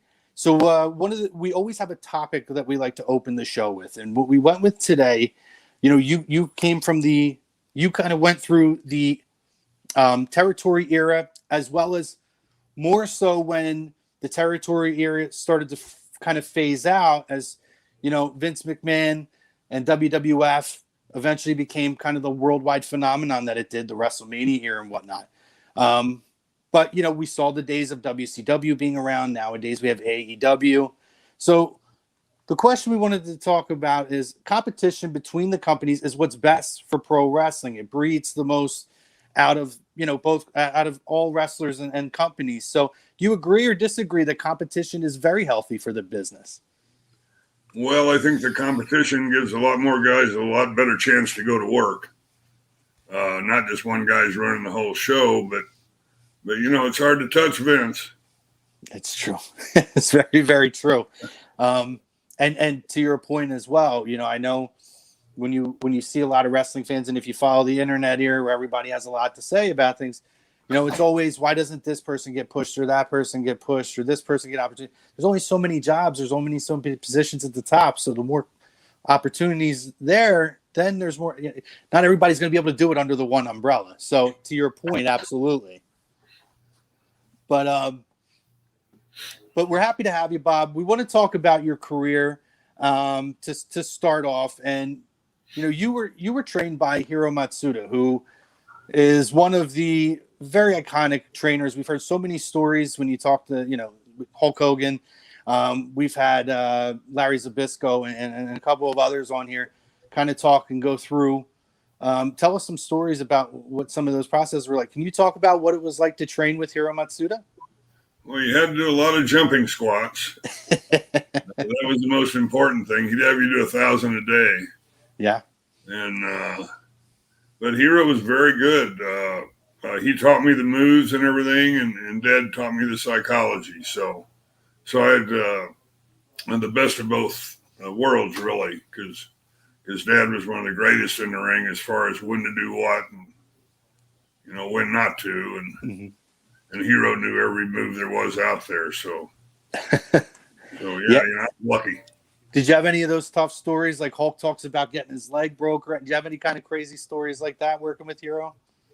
Oh no! I wrestled from the time I was 9 years old up, and I had no.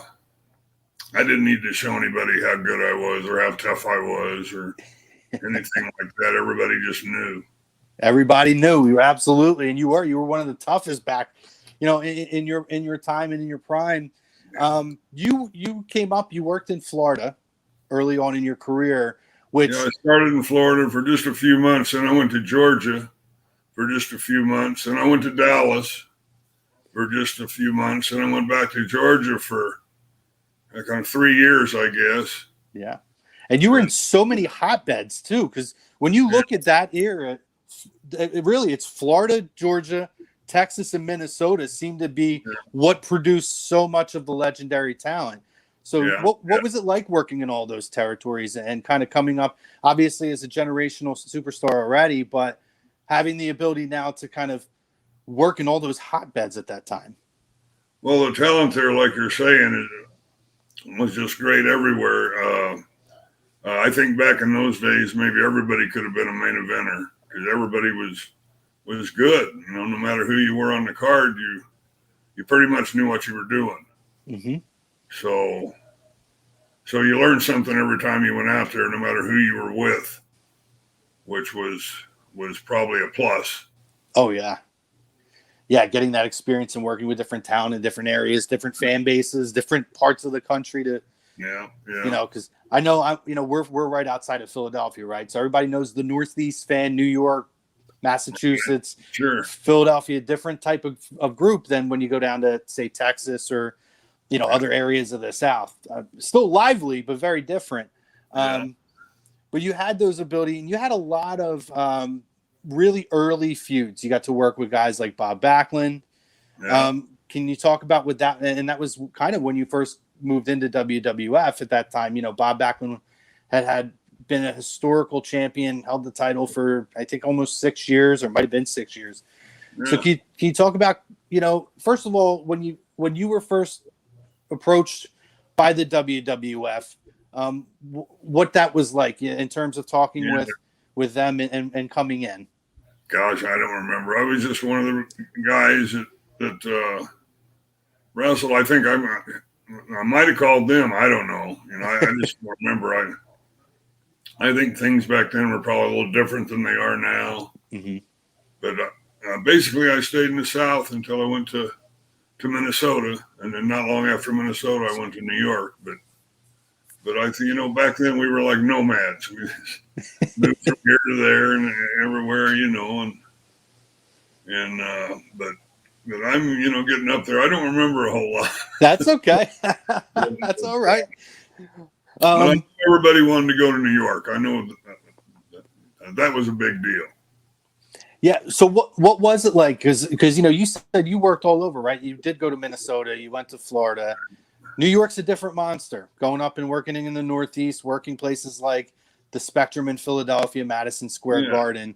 So what was it like, kind of moving from those territories, primarily down south and over in Minnesota, to going to that big conglomerate, which is New York, Philadelphia, Boston, those kind of areas? Oh, you're just in awe.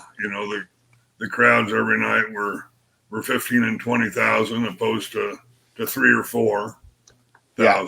And so, it was really something to get to go up there and be around. Vince Sr. was nice. Mm-hmm. And get to work with Bobby Backlund in Madison Square Garden. That was something that was pretty darn cool. Yeah. When Vince Jr. took over, he just expanded everything. It just grew and grew. And unfortunately, a lot of areas went out of business, but I don't think that was the plan. I think it just happened. Vince got all the talent, and all of a sudden, the folks like Von Erichs and stuff down there just couldn't compete. Yeah. Yeah, and it did. You can kind of see, and we're going to talk about it in a few minutes, the buildup of how everything kind of evolved to get to the point of WrestleMania, which was a game changer. Yeah. There was a point where you left briefly. You went back to the NWA. You won the tag team titles at the NWA. And whether you were aligned or you were feuding with, you had talent like Wahoo McDaniel, Mike Youngblood, Ric Flair, Harley Race. You were in the thick of things with a lot of these people who were considered almost like the Mount Rushmore of pro wrestling. What was that time like, getting to go back to the NWA? Oh, I had a good time, but I used to like to rib a lot and stuff like that. And I was out there with Flair, and I had him hooked in reverse chinlock, and I said, Rick, I'm sorry, but Vince wants me to beat you. All of a sudden, he just fucking froze. And then said it wasn't a week later, I was gone. So I ribbed myself. Oh, man. I'm sure Rick was like, what? Oh, shit, these guys, Well, But you did. You got to go back. You got to have a great time in NWA for a year, and then you end up back going to WWE, which I think was such a memorable time. You were a very pivotal point. You got to work with the likes of Roddy Piper very closely, Roddy and Paul Orndorff at this time.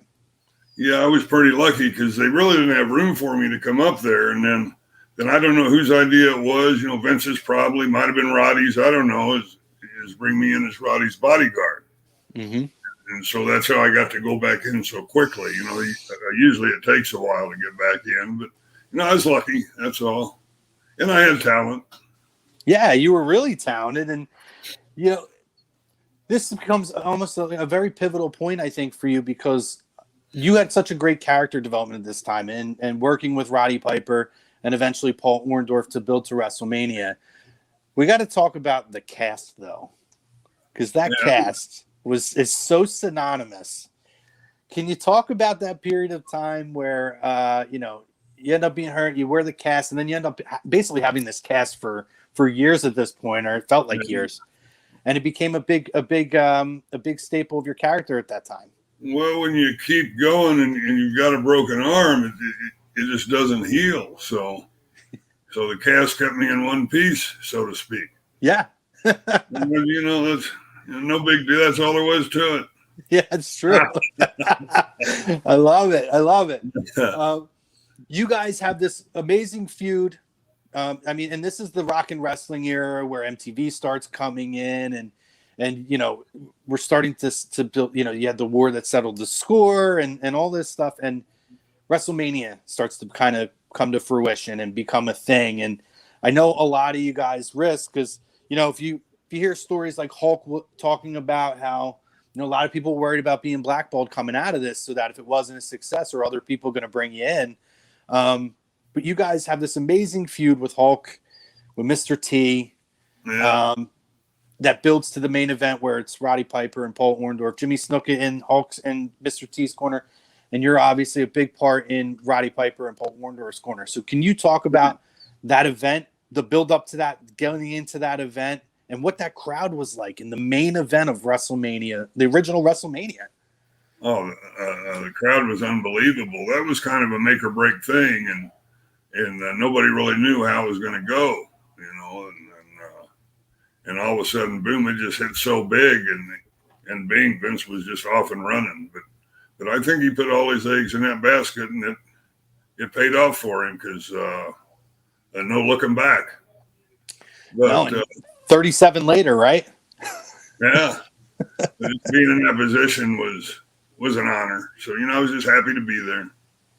Yeah, and to this day, again, one of the iconic visuals is you coming off of the top rope, catching Paul Orndorff with the cast. So at that time, you worked with Roddy Piper, one of the real legends. Can you talk about what it was like to work with Roddy and get to know Roddy? Oh, never a dull moment. Roddy had plenty to say, and I listened. So he was happy, and so was I. And if you're a ribber, I'm sure you two had a lot of fun on the road. Yeah, we had a good time. I had to, because we were away from home 90, 100 days at a time. Yeah. I used to fly home. If I was going from the East Coast to the West Coast, I could fly home in the morning and out in the afternoon. I'd get to see the kids and the wife and everything. And so it was rough, but at the same time, we were making more money than we ever had. Yeah, especially at that time where the boom starts after WrestleMania. You were with the company through a lot of '85. You eventually started to move on a little bit, go back to some of the territories and stuff. But can you talk about? So I'm going to dive back into your career, but you talk about you being in the main event of WrestleMania, right? And then 20 years later, you're back in WrestleMania. Your son, Randy Orton, featured with one of the legends, The Undertaker, and you were such a pivotal, and it was so fun to have you back at that time. I have to tell you. I was just happy to be there. Yeah, I mean, you were so good, and you were back, and you were so hateable then, you know what I mean? But being in that moment, and now 20 years later, getting to share that moment with your son against one of the true icons of the business. Yeah. What was that like for you? Oh, it was just great. You know, like I say, just being there was an honor, and I enjoyed every second of it. So yeah. And got Randy kicked off, you know, his career then, and being a part of that was just nice, you know. Yeah. You've been around something like that. I watched Dad all through his career, and then I had mine. Now I get to watch Randy all through his. So yeah, and what a real career. big part of our life. Yeah. And what a career that he's having, and we're gonna dive into that in a little bit. But you've worked all over too after WWF. You had worked in Japan. You worked at WCW. What was the experience like for you working in Japan? Oh, I enjoyed Japan. You went over there 3 weeks, maybe 5 weeks, you know, something like that. I used to go over 4 or 5 times a year, and you worked hard. You was on the road every day, but that's all I had to do. You know, I just worked maybe 4 months out of the year, and got to stay home with the wife and kids. You know, it was great. Yeah, it gets you a little bit more time back, and you know, I know when we talked to Tony talked about how at the time with WWF and with Vince Jr., it kind of transitioned a little bit less of the sport to be more of the entertainment aspect, which is true, and there's nothing wrong. I mean, it's still, to me, it's still very athletic and sporty. But the reason I ask is they talk about what the crowd is like in Japan, right? So even to this day, when you go, if you watch something like a Wrestle Kingdom, the crowd is quiet and you hear some oohs and ahs and some big moments, but they're just so attentive to the sport of it. Can you talk about what the crowds were kind of like back then as opposed to being over here in the U.S.? There ain't many people can say this, but I've had riots over there and really in all the major cities. Oh yeah. Wow. You know, I went over so much and so often, and I was a mean SOB. You know, there's no doubt about that. And I had no fear of getting heat. You know, it didn't bother me a bit. That's what I was there for. Yeah. So actually, when we had all the riots and stuff, hell, I was in heaven. It was great. Hey, that is there a better way to tell you that you're doing your job damn good by drawing that kind of heat? Yeah. Oh, Mr. Orton's son. Oh man, a little bit over there. Yeah, I mean, you got, you know, so it's so amazing that when people talk about what the crowds, and that's amazing to hear that, because you're right, you don't hear many stories about getting the Japanese fan base worked. Like I said, to this day, I watch Wrestle Kingdom every year. Try to watch New Japan. They barely react, and it's not a disrespect to the sport. It's more of an honor of it. No, a lot of times they just sit there and clap. Yeah, exactly. It don't matter. They just sit there and clap. Well, I figured out a way to. I don't exactly know how I figured it out, but the formula worked. Yeah, man.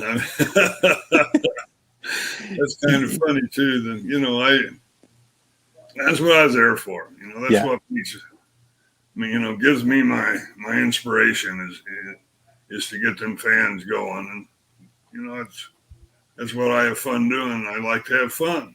Yeah. You after Japan, you end up working briefly at World Championship Wrestling. How was your experience? Because it's so weird, right? Some people had amazing experience. Some people, if they worked with Bill Watts, they loved it. Jim Herd, we've had a lot of guests on here, and a lot of people have loved to work with Jim Herd. So I don't know if you were in that era, but what was your experience like in WCW? I don't think I was very happy down there with it, but that's like I can't remember. I told someone else earlier. Maybe I told you the thing about me and Flair. Did I tell you that? Yeah. Yep. Yeah. Well, see, something about WCW, WWF. Guys were like close. It was like a fraternity, I guess. Sure. And WCW, everyone was afraid of this, afraid of that, and afraid of this again.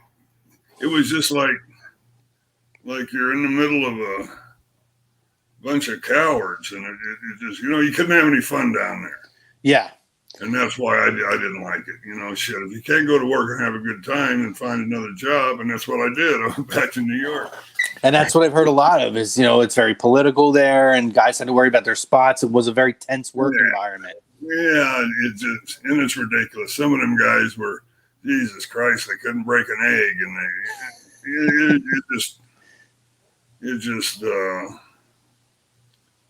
not a very good work. It just wasn't any fun at all. Yeah. I especially coming from what the WWF was at that time, and even so now they continue. One of the things that you mentioned was the ability to, and I'm going to transition this into your son specifically. We're in the COVID era, right? And one of the things you mentioned was the ability to find the right buttons to push a crowd's button, right? And right. You were a master at that. Randy, same thing. I mean, across the board, he's a guy who is questionably on that Mount Rushmore of pro wrestling, definitely as far as heel characters. But I think, if you read the internet, a lot of people will say sometimes that Randy can be, it doesn't evolve enough. But I think, if anything, during the COVID era, I felt like people appreciated more, because Randy has been one of the all-stars, especially when they had no crowds, no Thunderdome. I thought Randy Orton carried that program a lot. Yeah, it says wrestling on the marquee. Yep. So you got to go out there and wrestle some. I mean, there's a lot of guys never grab a hold. And, that's the way you tell your story is you work up through wrestling, and then you turn it into what's not wrestling, and that gets them going. You know what I mean? It's pretty simple formula, but nobody seems to care. Yeah. But Randy does, and he that's how he does, and it works. It worked for my dad, worked for me, and works for Randy. So yeah, he's so phenomenal, and it doesn't matter if he's in a face role or a heel role. His character can evolve, and it could even be the slightest tweaks, right? And obviously, in 2021 or in the 2010s, when your finishing move can become a mainstream meme, a thing that people are making videos on the internet, it says a lot about the work that you're doing. Did you know young that when Randy was really? Did you know he was going to be as good as he is? Oh, hell, I wanted him to be an accountant. No, I'm just kidding. No, he always had the athletic ability. And then I would talk to him about the psychology. Mm-hmm. And he put them all together and just, and of course, when he got up to I don't know if he's even worked anywhere else but for Vince. But mm-hmm. when he got up there, there's a lot of talent. You learn from everybody, Yeah. And that's what he was taught. To just watch these guys and the old timers, listen to them, because they know what they're talking about. And he'd always listen. He's always been very respectful.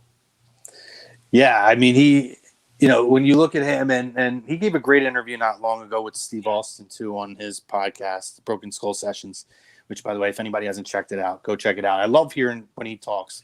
But he's worked as the young guy in Fashions. He's been the figurehead in Factions when you look at Legacy and whatnot with Cody and with Ted DiBiase Jr. Yeah. He's worked with the Batistas and the Ric Flairs and obviously the Triple H's. And I just, you see his character, you see who he is as an in-ring performer. And there's just not many that are like that. There's not many that get it. And let me ask you, Bob, because you would have an insight into this for yourself, for your son. Do you think that there's an advantage to being a generational superstar as opposed to not having, that generational, almost like a lineage in the business? Well, I think naturally it does, because, like I used to watch my dad when I was a little kid and watched him, until I got into the business. And you don't, but when you watch something constantly, all the time, and you don't really realize it, but all that stuff sinks in. And then when you get out there and you got to do it yourself, it's natural. Yeah. And Randy watched me from the time he was a little kid, watched wrestling from the time he was a little kid. Mm-hmm. And so, you don't realize it, but you're absorbing all that information and all the moves and when to do what and where. And you don't really realize it, but you do. Mm-hmm. And then when you get out there and it's time to go, it just comes to you. Well, shit, it's just the way it is. Now, did you feel like there was a disadvantage because of the expectations that would be put on you and the the legacy that you'd have to live up to? Never thought of that. That never even entered my mind. Just never thought of that. Wow. I was just going to go out there and be as good as I could be. Randy's the same way. My dad, I'm sure, was the same way. You just strive to have. I just used to want to have the best match of the night, and usually I did. Yeah, I mean, you were a hell of a worker. Listen, you got to go into the WWE Hall of Fame. What was that like for you?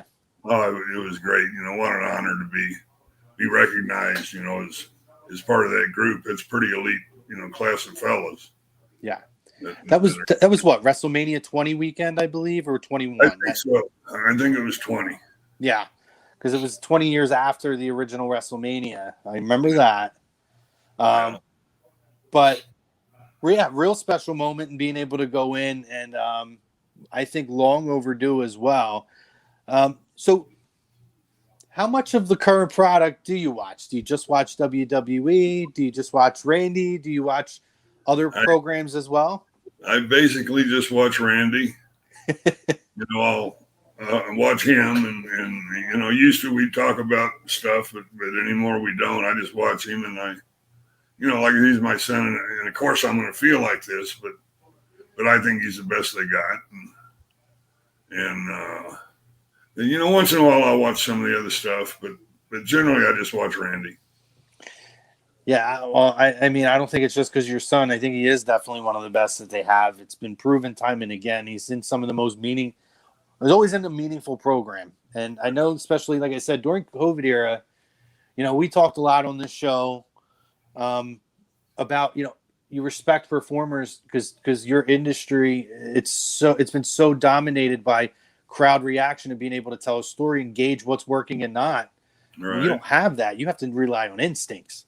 And there are very few. Randy, one of them. I think Bailey on the women's side was another. Who I thought during that COVID era really took the flag and carried the flag. And made it to be able to be not just entertainment through a tough time, but meaningful programming that people wanted to come back and watch. Yeah. Very hard to do that with no crowd. Yeah. It's got to be tough. During my career, once in a while you go places and there's not many folks there. It's hard to get up and go, but they sure have done it. Everybody out there has. So these guys have really worked hard. Absolutely. They deserve all the credit that they've earned. And yeah. Do you have a favorite opponent that you got to work with over your career? God, no, not really. I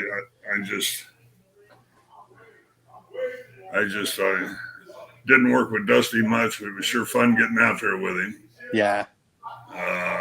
I'll bet there was heat working with Dusty too. Yeah. Bob Backlund, he was fun to win. That's two extremes, Backlund and Dusty Rhodes. We're going with both of them. But back then, and I'm sure it's that way now. Like I said, I just don't watch enough of it. But back then, everybody was, from top to bottom, was pretty darn good, Tons of world-class athletes, legends of the business. Right. When are we going to get you coming around the Philly area for a signing again soon? I don't know. Just give me a call. They've got my number. Absolutely. Yeah, I might have to bring you up here for one of these conventions. We got tons of them. We're in South Jersey, so Philadelphia or someone wants to. Do a lot. I usually get up there once or twice a year, somewhere in that area on the East Coast anyway. Yeah, we'll have to get you up here. But you have anything? You have any other like personal projects or anything you got going on right now, Bob? You know, I get up in the morning, go to the gym, and then I come home. If there's something to do around the house, I do it. And Honey-do list. and you know, that's about it. Me and the wife go out 2 or 3 nights a week, but that's about it. You know, That's just living life of leisure. and that's great. Hey, it's nice, you know, through the pandemic, I think we start to appreciate a lot more of those things, whether it's something as simple as going to rent a movie, or I guess you can't rent a movie now, but go to see a movie or go to a restaurant and stuff. And, you know, you have any fun vacation plans or anything for the summer? Well, we went out to Vegas in May, and I'll go back out in September. Mom's out there, and my little sister. And we always go out there a couple of times a year. And sometimes we go down to the lake where she's got some relatives, Lake of the Ozarks down in there. And, you know, that's about it. I'm pretty content just staying at home. I enjoy the house. And my daughter lives pretty close, so we go see, you know, them. And then Randy doesn't live too far. So, you know, once or twice a month. Yeah, probably more than that. You know, we're over at the kids. Yeah. Yeah. Just like I say, life's easy. Hey, and that's well deserved and well earned. That's for sure. I've got no complaints. I love that, Bob. It was a pleasure talking to you. We appreciate your time. Well, sure. I want to wish you guys a happy Thanksgiving. Jesus, happy 4th of July. We're talking about COVID. I'm a mess over here. I'm a mess, Bob. I want to wish you a happy 4th of July to you, your family, a safe one. Happy belated Father's Day as well. And we'll probably get over there with Randy. He's always got the biggest explosion stuff. We'll just tell him to do it safely. We need him. Oh, he does. Okay? He does. He does. Well, we all stay up by the pool, and he's out in the middle of the field. So but we're all okay. I don't know about him, but we're all safe. Yeah. Well, listen, you guys enjoy it. Thank you again for your time. We appreciate it. And take care. Have a great day. All right. Thanks for having me on. Thanks, Bob. Yep. This was it. This was Lazy Booking, guys, here. Here we go. Hook 'em. Thank you guys for joining us this week. 2 great interviews. Cowboy Bob Orton, Mr. USA, Tony Atlas, a little special lead into the 4th of July. Thank you, David Roscoe. We appreciate you. We tried to, I know you guys popped some questions in. I tried to fit them in as we kind of went along. But what a great conversation with 2 great guys. And really, really happy to have them be a part of this. But we want to show some love to our sponsors here. Mental health, addiction issues, major issue in this country. We here at A2D are very happy to support the Counseling Center and Sunrise Detox. So if you or somebody you know and love needs help, please reach out 856-651-8117. Find out where your resources are. Utilize them. Again, 856-651-8117, the Counseling Center and Sunrise Detox. Take care of yourselves. Take care of each other. Also, Body Check Wellness. Promo code A2D. It's going to get you 20% off. So make sure you guys are checking them out. And, oh, by the way, when former Philadelphia Flyer Riley Cote joins the Hockey Happy Hour monthly, he will have another special package that they offer during the show only. So you guys need to make sure you're watching the Hockey Happy Hour on Thursdays so that you can find that. Here's some great insight with Riley and the boys. And again, that promo code A2D for 20% off, bodycheckwellness.com. Specialized Physical Therapy, Dr. Paul Vidal. Find him in Burlington and Cherry Hill, New Jersey. And you can find him on the web, specializedphysicaltherapy.com. No appointment necessary. Make sure you guys are hitting up the doc. Hey, by the way, you want to be an A2D member? Just saying, guys, this is the time to do it. We have A2D memberships, $9.99 a month. Lots of special perks that come, appearances on shows, members-only streams, shout-outs, and weekly sports picks from the Money Pot podcast. So, I'm telling you guys, get on it. That $9.99 a month. Take some of them picks from Money Pot, and guess what? You're going to make it back like that. You might make your annual membership within one bet. I'm not even joking. So Nate and the boys over there, they know what they're talking about. They're going to put that money right back in your pocket as soon as you join the membership. So guys, make sure you guys are checking out A2D memberships. And I know I didn't do this one earlier, Frank, but pop it up on the board. Manscaped, listen, be your best version of yourself. Make your ladies happy. Guys, we're very happy to be partnered with manscaped.com. Get 20% off, free shipping code at A2D. Unlock your confidence. Always use the right tools for the job with Manscaped. And I'm telling you right now, I ain't afraid. I talk about it all the time. Everybody who's an A2D follower, everybody already knows I'm the Disney guy, right? It's summertime. Whether you're walking the boardwalk, you're walking on the beach, you're walking in Disney, Universal, Six Flags, wherever you go, I'm telling you, use that promo code, get the ball deodorant. All right, boys? You're going to smell your best. You're going to feel your best. None of that crotch stuff. I'm telling you, go out there. So many great products with Manscaped. So go make sure you guys use that promo code A2D at manscaped.com. Great show today. Again, we want to say very special thank you to our guests, Mr. USA Tony Atlas, as well as Cowboy Bob Orton, 2 WWE Hall of Famers, 2 legends in the business. Great insight from them, great conversations from them, covering everything from their eras of pro wrestling to what the business and what it's evolving into now, to some of the greatest young talents now. We talked about Randy Orton and whatnot. So we want to make sure that you guys go back. If you missed any of it, go back, check it out. It was a phenomenal interview with both guys. And, oh, by the way, we're coming back at you again tomorrow. Everybody, if you watched last week, we had a little bit of a technical difficulties with the franchise Shane Douglas halfway through our interview last week. So we're happy to welcome Shane back for part 3. It seems to be like an ECW thing here. Literally this time last year, we did part 1. This day last year with Bill Alfonso. So also, by the way, you can go back, check out the A2D archives. Go back, check it out on, especially the easiest way, honestly, is to go on YouTube, like and subscribe, by the way, on all of the social media platforms. Go over to YouTube, like, subscribe, follow.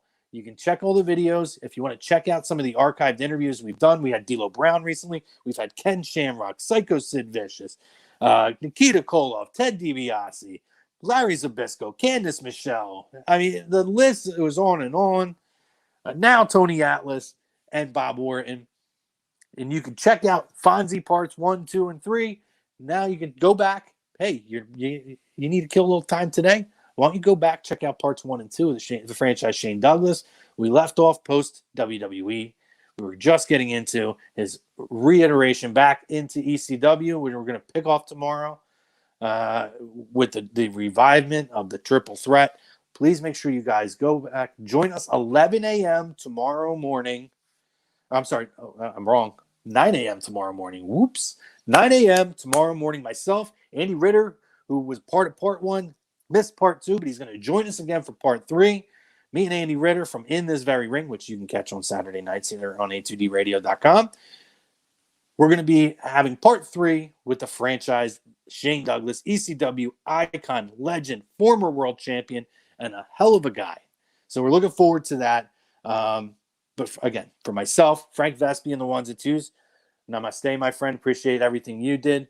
Bob Orton, Tony Atlas, Chris Hughes, who's helped us set up quite a few of these interviews. I want to say thank you to him as well. Tom Arnone, and everybody here at A2D Radio. We want to say thank you guys for tuning in, listening, following. Make sure you like, subscribe, follow, and share. Do all that stuff. Set your alerts. We got lots of programming coming on tonight. Spit and Fire, Rachel Blaze, Fan Friday. Lots of stuff on tonight, so make sure you guys are checking out A2D. For myself, Chrome, love you guys. Take care. And if I don't happen to catch you guys this weekend, I better catch you tomorrow morning with Shane Douglas. You, your families, have a safe, happy 4th of July. Otherwise, I'll talk to you tomorrow morning. Take care. Have a good night.